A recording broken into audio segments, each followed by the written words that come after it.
Hello friends, in this video we'll try to understand about of an artificial intelligence.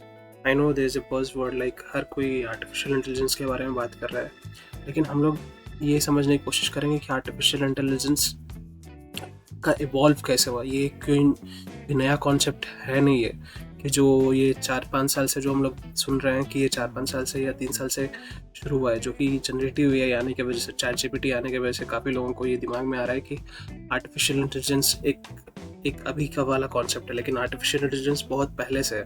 तो हम उसी चीज़ को समझने की कोशिश करेंगे कि आर्टिफिशियल इंटेलिजेंस कैसे शुरू हुआ है और किस किस स्टेजेस में, किस किस ईयर्स में उसने इवॉल्व किया है अपने आप को। सो उस बेसिकली हर चीज़ को समझने की कोशिश करेंगे। सो पहले हम लोग समझ लेते हैं कि आर्टिफिशियल इंटेलिजेंस होता क्या है। So let's say for example, पहली चीज़, आर्टिफिशियल इंटेलिजेंस ये एक चीज़ है जैसे हम लोग सोचते हैं, क्योंकि उसमें एक वर्ड है आर्टिफिशियल और इंटेलिजेंस। हमारे पास क्या है, एक ह्यूमन इंटेलिजेंस है। हम लोग जो किस तरीके से सोचते हैं, आज मैं माउस उठा रहा हूँ तो किस तरीके से उठा रहा हूँ, because it's have some kind of connection between my brain, right.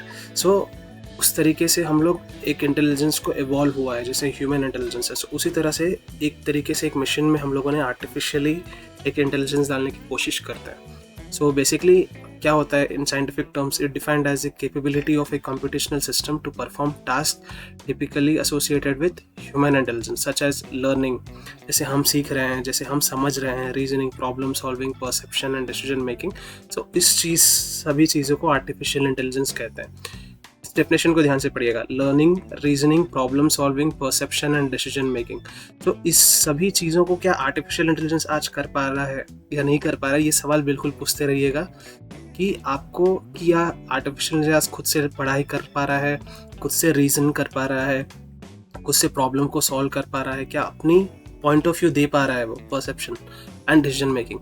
सो इस चीज़ों को हम समझेंगे तो हमें समझ में आएगा कि कैसे इवॉल्व हो रहा है वो, अभी इस किस स्टेज में है, आगे का स्टेज क्या है। सो उस डेफिनेशन को समझना बहुत ज़्यादा important, it's very very important. So उसके बाद हम लोग रिपोर्ट साइंटिफिक डेफिनेशन की बात करें तो artificial system developed in computer software, physical hardware और other context that solves task require human like perception, cognition, planning, learning, communication और फिजिकल एक्शन। ठीक है। सो ये चीज़ें जो उसने मेंशन किया है, like human like perception, it should have a human like perception, cognition, planning, learning, communication or physical action. So when any body, let's say for example maybe in a hardware or in a software, if they can evolve, if they can understand, they can give their own perceptions, so then it is considered to be an artificial. So I think definition समझ में आना चाहिए, definition I think clarity हो गया आपको। So next, एक बहुत ज़्यादा लोग कंफ्यूज होते हैं कि artificial intelligence, machine learning, deep learning, अभी जो जनरेटिव एआई आया है, सो इस सब में डिफरेंस क्या है। कुछ लोग सोचते हैं कि generative AI is also an artificial intelligence, like is the only artificial intelligence. So नहीं, तो उसके अंदर काफ़ी, एक artificial intelligence is a big umbrella, वो एक बड़ा सा टर्म है। सो उसके अंदर हम लोग के अंदर आता है मशीन लर्निंग, जो पैटर्न बेस्ड लर्निंग करता है। And then we have a deep learning, जो न्यूरल नेटवर्क्स की तरह, नेटवर्क सिस्टम्स कैसे काम करते हैं, अपने ब्रेन के न्यूरॉन्स कैसे काम करते हैं, उस बेसिक कॉन्सेप्ट को लेकर डीप लर्निंग वर्कआउट होता है। सो फ्यूचर के वीडियोस में हम लोग समझेंगे what is machine learning, what is deep learning, बहुत डीपली। उसके बाद फिर जनरेटिव एआई जो आज के टाइम पे बात कर रहा है, जो 21 के बाद जो जनरेटिव एआई काफ़ी ऊपर इवॉल्व हुआ है, ऐसा नहीं कह सकते कि ये नया कॉन्सेप्ट है, लेकिन जनरेटिव एआई काम कर रहा है, जिससे हम लोग इमेजेस जनरेट कर पा रहे हैं, वीडियो जनरेट कर पा रहे हैं, टेक्सचुअल रीजनिंग कर पा रहे हैं। So these are the things that are making very important. तो बेसिकली यही है कि आर्टिफिशियल इंटेलिजेंस, उसके अंदर मशीन लर्निंग, उसके अंदर डीप लर्निंग एंड उसके अंदर जनरेटिव एआई, उसके अंदर हम लोग, आप लोगों ने सुना होगा लार्ज लैंग्वेज मॉडल्स के बारे में। सो उसका पैटर्न्स रन करके लार्ज लैंग्वेज मॉडल्स रन हो रहे हैं। उसके बाद तो पहले से स्टार्ट करते हैं। तो पहले कैसे हुआ, 1950s में। सो ये वाले हम कह सकते हैं they are the founding fathers of the artificial intelligence. So 1956 में डॉर्टमंड कॉन्फ्रेंस होता है, the founding fathers of AI. So ये साइंटिस्ट है जिन्होंने आर्टिफिशियल इंटेलिजेंस के ऊपर फर्स्टली R&D करना शुरू किया था। सो पहले हुआ था ट्यूरिंग पेपर टेस्ट, जैसे एलन ट्यूरिंग इंट्रोड्यूसेस, ये बाय द वे रोमानिया में हुआ था ये कॉन्फ्रेंस। सो वहाँ पे डिस्कशन करके अपने अपने रिसर्च के जो ओरिएंटेड जो उन्होंने रिसर्च किया था इतने सालों में, तो वो रिसर्च के ऊपर टॉक हुआ था। तो Alan Turing introduces the Turing test and explores AI possibilities. तो लोगों ने ट्यूरिंग टेस्ट दिया था जहाँ से ये कॉन्सेप्ट हुआ कि इसमें हम लोग सोच सकते हैं, आगे काम कर सकते हैं। तो बेसिकली ट्यूरिंग टेस्ट में ये होता था कि फॉर एग्जांपल कोई एक जजमेंट देने के लिए बैठता था और दो टेक्स्ट बेस कुछ इन्फॉर्मेशन होता था। तो 2 टेक्स्ट इन्फॉर्मेशंस लिखे जाते थे। एक ह्यूमन टेक्स्ट लिखता था, मतलब कुछ भी, जैसे आज हम लोग चैट जीपीटी में कुछ टेक्सचुअल चीज़ लिख रहे हैं, जैसे चैटबॉट्स काम करते हैं, तो जैसे हम लोग टेक्स्ट लिख रहे हैं उसी बेस में एक ह्यूमन लिखता था और एक मशीन लर्निंग, जो उन लोगों मशीन लर्निंग नहीं, एक टेक्स्ट एक पैटर्न्स के द्वारा प्रोग्राम लिखता था। तो अब वो लोग एक एआई, जैसे उस टाइम पे जैसे एआई, तो उस टाइम पे वो एआई लिखता था। तो उन लोगों ने सोचा, उन लोगों ने ऑब्जर्व किया, जैसे डिस्कवर किया कि अरे यार जैसे ह्यूमन लिख रहा है वैसे ही सेम चीज़ में जो एआई हम लोग बनाना चाह रहे हैं, तो वो एआई भी उसी तरह से लिख रहा है। तो उन लोगों ने समझा कि अरे यार इस ट्यूरिंग टेस्ट के द्वारा समझ में आया कि अरे दोनों का टेक्स्ट एक ही जैसे लिख पा रहे हैं वो लोग। तो बेसिकली ये ऑब्जर्व हुआ था ट्यूरिंग टेस्ट में कि एक आदमी था, उन्होंने 2 पैटर्न्स को 2 आंसर्स को समझकर उनको ये दिमाग में ये चमका कि अरे यार ये तो, इससे हम लोग अगर कोई टाइप ना लिखते हुए अगर उस चीज़ को समझ पाएँ तो काफ़ी मदद हो सकता है। तो ये बेसिकली ये एक ओवरव्यू था ट्यूनिंग टेस्ट का। इसके द्वारा उनके दिमाग में आया कि आर्टिफिशियल इंटेलिजेंस पे हम लोग काम कर सकते हैं। हम लोग इस टेक्सचुअल चीज़ पे, जैसे पहले चैटबॉट ही था, चैटबॉट के ऊपर ही काम हो रहा था, तो चैटबॉट के ऊपर से उनके दिमाग में आया। सो उसके बाद डॉटमैन जो वर्कशॉप हुआ था, उसके बाद अर्ली एआई प्रोग्राम्स हुए, तो उसके ऊपर अब थोड़ा सा मिल गया, तो उसके ऊपर उन लोगों ने R&D करना शुरू किया कि हम लोग इसको और कैसे इवॉल्व कर पाएँ, उसके अंदर और खोज करने की कोशिश करने की। उसके बाद फिर 1960s में early AI programs and their contribution. तो पहले उन लोगों ने लॉजिक को समझा। जैसे पहले एक था कि किसी ने एक क्योंकि मैं अगर कुछ लिख रहा हूँ, मैं अगर मेल लिख रहा हूँ, तो वो मेल लिखने का एक लॉजिक है कि मैं कैसे क्या क्या चीज़ को ऑब्जर्व करके लिखूंगा। उसी बेस के ऊपर उन लोगों ने उसी लॉजिक को समझकर, क्योंकि पहले लॉजिक बेस ही समझ में आया था, तो लॉजिक बेस के ऊपर उन लोगों ने सॉल्व किया। उसके बाद फिर जनरल प्रॉब्लम सॉल्वर कुछ प्रॉब्लम सॉल्व करना शुरू किए। जैसे लेट्स से फॉर एग्जांपल कुछ मैथ्स के प्रॉब्लम्स हो गए, या पहले चेस का काफ़ी इवॉल्व हुआ था, तो चेस बेस के ऊपर काम करना उन लोगों का शुरू हुआ था। तो general problem solve using uniform approach. उसके बाद simulated conversation with pattern matching, जैसे पैटर्न मैचिंग के वजह से हुआ था। उसके बाद understanding commands in a limited domain. So इस चीज़ों के ऊपर बेसिकली 1960s में उन लोगों ने R&D किया और उसको डिस्कवर करने की कोशिश करते रहे। सो मैं बस ये बताना चाह रहा हूँ कि देखिए वहाँ से वो शुरू हो रहा है हल्का हल्का, अभी 1960s तक पहुँचे। उसके बाद हम लोग 1970s में उन लोगों ने शिफ्टेड एआई डेवलपमेंट। तो उस R&D को, जैसे लॉजिक बेस्ड पैटर्न बेस्ड उन लोगों ने ऑब्जर्व किया, उसके बाद उसको आगे लेके जाते हुए डिफरेंट कंट्रीज़ ने अपना कंट्रीब्यूशन दिया। तो कंट्रीब्यूशन देते हुए उन लोगों ने समझा कि यार ये तो कुछ काम आ नहीं रहा है ज़्यादातर, क्योंकि मेन थिंग होता है कि आपका कॉस्ट कटिंग हो आपके कुछ उस R&D के द्वारा। तो उसकी वजह से कॉस्ट कटिंग हो नहीं रहा था, कुछ ज़्यादा इवॉल्व हो नहीं रहा था। तो जो मेजर कंट्रीज़ थे, यूरोपियन कंट्रीज़ हो गए, वेस्टर्न कंट्रीज़ हो गए, तो उन लोगों ने क्या किया, तो उस चीज़ को जो R&D का डिपेंड था, तो प्रोग्रेस और रिसर्च काफ़ी हुआ। So enable to handle real world complexity, जो मेन इंपॉर्टेंट प्रॉब्लम्स है उस पर नहीं काम हो रहा था। वैल्यू ऑफ एआई रिसर्च, तो कितना हो रहा है एक्सपोनेंशियल। तो ये एक तरह से एक डार्क टाइम रहा आर्टिफिशियल इंटेलिजेंस के लिए, क्योंकि काफ़ी बैक स्टार्ट हुआ और इससे काफ़ी लोगों को R&D में बैक होना पड़ा। लेकिन जब सेकेंड एआई बूम आया 1980s में, दोबारा उन लोगों ने उस चीज़ों को समझा और जो मेजर डिसीजन है, Japanese ambitious project to develop computers optimised for AI. उसके बाद expert system used by DEC to configure computer systems. उसके बाद expert system for diagnosing bacterial infections and recommending antibiotics. क्योंकि उन लोगों ने इस टाइम तक एक काम हो गया था, एक चीज़ समझ गए थे कि पैटर्न बेस्ड लर्निंग अगर हम करें तो हम प्रॉब्लम को सॉल्व कर सकते हैं। तो उन लोगों ने उस सिस्टम्स के ऊपर उन लोगों ने माइसिन नाम की रिसर्च एंटीबॉडीज़ पे काम किया। उसके बाद इन लोगों ने फिर Dendral for identifying molecular structure of the organic compounds. तो इस तरीके से एक उन लोगों ने एक साइंटिफिक अप्रोच लेते हुए एक बायोलॉजिकल थिंग्स के ऊपर भी काम करना, ये सिर्फ ये एक सॉफ्टवेयर बेस से नहीं लेके आगे भी काम करते रहे। सो इस तरीके से AI base different multi domain thing में बदलता रहा। उसके बाद फिर दोबारा सेकेंड एआई विंटर 1980s और 1990s के एज में जो second AI winter challenge difficult to maintain, क्योंकि एक ये था कि इसके लिए काफ़ी R&D और काफ़ी फंडिंग चाहिए था। तो आप सिस्टम्स भी समझें, क्योंकि उसके लिए एक प्रोसेसर भी अच्छा चाहिए, एक सिस्टम ज़्यादा चाहिए, तो made obsolete and reduced government funding expert systems. So इसके वजह से काफ़ी एक ड्रॉबैक होता रहा। लेकिन फिर आफ्टर 1990s के बाद हुआ बहुत बड़ा ट्रांजिशन। जैसे पहले हम लोगों ने स्टार्ट किया था रूल बेस्ड AI से, algorithm programmed with explicit rules, data availability, क्योंकि कोई भी चीज़ को पहले, क्योंकि अगर कोई नया सिस्टम है तो उसके लिए डेटा चाहिए। अगर डेटा नहीं रहेगा तो हम लोग उसको ट्रेन नहीं कर पाएंगे और उसको वर्क में नहीं ला पाएंगे। सो बेसिकली अभी आर्क रोबोटिक सिस्टम्स पे वही रन हो रहा है कि रोबोटिक सिस्टम्स के ऊपर हमारे पास डेटा ही नहीं है। सो इसलिए हम लोग को रोबोटिक ट्रेनिंग में टाइम लग रहा है, इसलिए वो चीज़ कॉन्सेप्ट अभी बड़ा बनने में टाइम लग रहा है, मेन मार्केट में आने में टाइम लग रहा है, because we don't have that amount of data to train the models. So training is very important. So उस तरीके से जब डेटा अवेलेबिलिटी हुई, उसके बाद एल्गोरिथमिक डेवलपमेंट हुआ, फिर न्यूरल नेटवर्क, जैसे न्यूरॉन्स काम कर रहे हैं हमारे बॉडी में, कनेक्टिविटी ऑफ एवरीथिंग।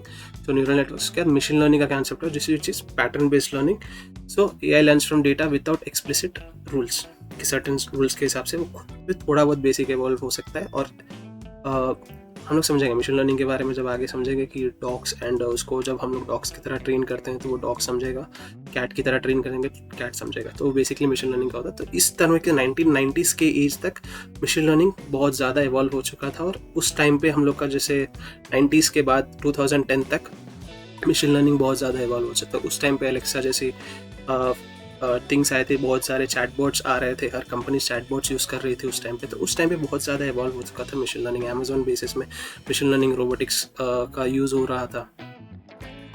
तो मशीन लर्निंग का बूम बहुत ज़्यादा, कम से कम 2 डिकेड्स तक हम लोगों ने ऑब्जर्व किया। क्या फ्रॉम थ्योरी टू सुपर, जैसे मैंने ये समराइज किया है, जैसे theory stage can machine things 1980s का, 1956 के बाद उसके 1970s में हाइप क्रैश हुआ था। उसके 1990s 2010 तक मशीन लर्निंग शुरू हुआ फ्रॉम डेटा।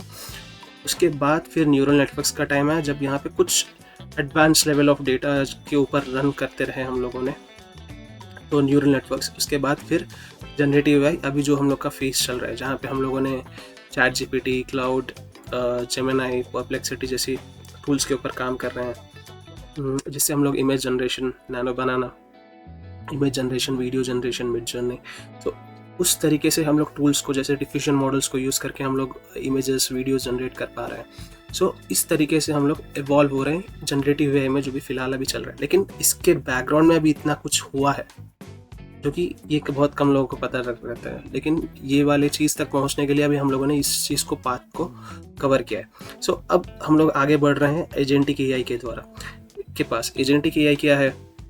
एजेंटिक AI ये है कि जैसे अब हम लोग कोई टेक्स्ट दे रहे हैं, वो खुद से फॉलो करे, वो खुद से रीजनिंग करेगा और खुद से फाइंड आउट करेगा आगे स्टेप क्या। हम लोग स्टेप्स दे रहे हैं, वो स्टेप्स खुद ब खुद करेगा। सो ये एक एजेंटिक एरा है। सो अभी जो है, जैसे लेट्स से फॉर एग्जांपल अगर आपने कॉमेट ब्राउज़र यूज़ किया होगा, कॉमेट जो परप्लेक्सिटी का है, तो वो एक एजेंटिक ओरिएंटेड ब्राउज़र है। उसी तरह से अगर आप लोगों ने कभी इवन जो VS कोड पे काम कर रहे हैं, उन लोगों ने भी एजेंट्स यूज़ किया होगा। उसके बाद जो वाइप कोडिंग के हैं, लवेबल हो गया, बोल्ट हो गया, सो वो भी ये एजेंट्स के ऊपर काम हो रहा है, ठीक है।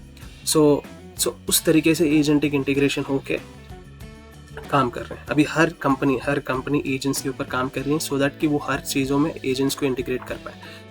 इसके बाद आगे होगा ह्यूमन लेवल इंटेलिजेंस, AGI का पाथ होगा। सो इसके अंदर अब हम लोग को ये होगा कि अब जो बेसिकली अब जो इनपुट भी है, इनपुट भी ना देना पड़े और खुद से समझ कर वो खुद से कर पाए पैटर्न को। सो ये AGI का पाथ है, जो कि अभी थोड़ा सा इवॉल्व होने की ज़रूरत है। अभी ये शुरू नहीं हुआ है, क्योंकि अभी एजेंटिक्स में ही है। ये जब आ जाएगा तब it is consider to be an equivalent to the human intelligence. अभी जो भी ह्यूमन का और मशीन का, जो भी AI का अभी थोड़ा सा जो डिफ्रेंशिएट है, ये इसी ने रोक रखा है। जब ये भी आ जाएगा, उसके बाद ह्यूमन और मशीन में जो एल्गोरिथम्स में है, वो चेंज कुछ भी नहीं रह पाएगा। उसके बाद फिर सुपर इंटेलिजेंस आएगा। सुपर इंटेलिजेंस में it is consider to be, as from an experts, it is consider to be it is beyond the intelligence of human, कि वो ह्यूमन इंटेलिजेंस को अभी भी, आज के टाइम पे भी, आज ह्यूमन अगर एक 10 आदमी का, अगर let's say for example hypothetically अगर वो 5 आदमी का काम कर पा रहा है, एक ह्यूमन अपने मेजर कैपेसिटी के साथ भी, तो वही एक हो सकता है कि वो 15 आदमी 20 आदमी का भी काम कर पाए। सो उस तरीके से इंटेलिजेंस को फॉलो करने की बात हो रही है, उस तरीके से चेंज हो रहा है। सो ये एक है जो is a peak of human intelligence, peak of the intelligence. जब ये पता नहीं कब होगा, लेकिन एक एवोल्यूशन है, एक प्रिडिक्शन है कि वो हो सकता है कि 2045 तक हो। सो जो कि ये काफ़ी हो सकता है कि बहुत जल्दी भी हो पाए, क्योंकि जिस तरीके से टेक्नोलॉजीज चेंज हो रही हैं अभी, जैसे हम लोग ऑब्जर्व कर रहे हैं, वो काफ़ी तेज़ है। सो AI in real world, let's say statistical machine learning, deep learning, data mining, से कुछ पैटर्न्स हैं जो इवॉल्व हुए हैं।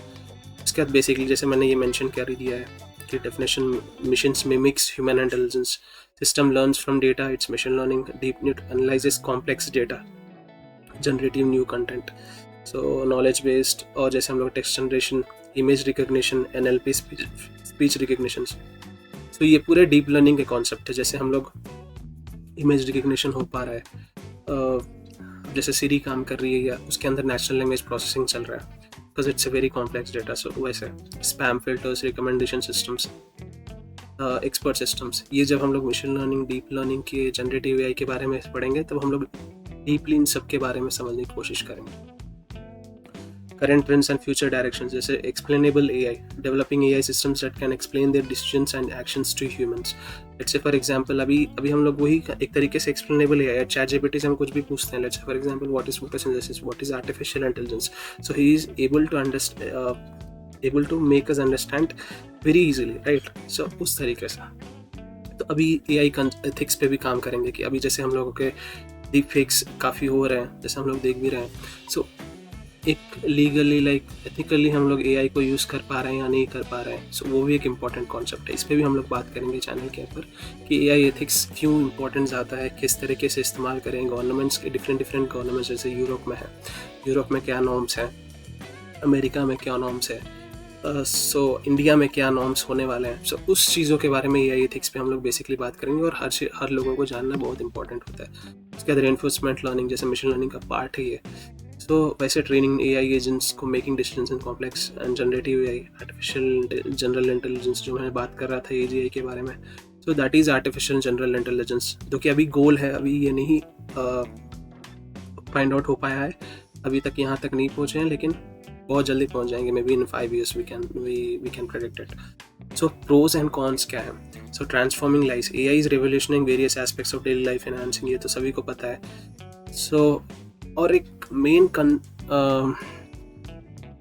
लाइक कंसर्न्स क्या क्या है, like AI development raises ethical questions about bias, privacy and accountability.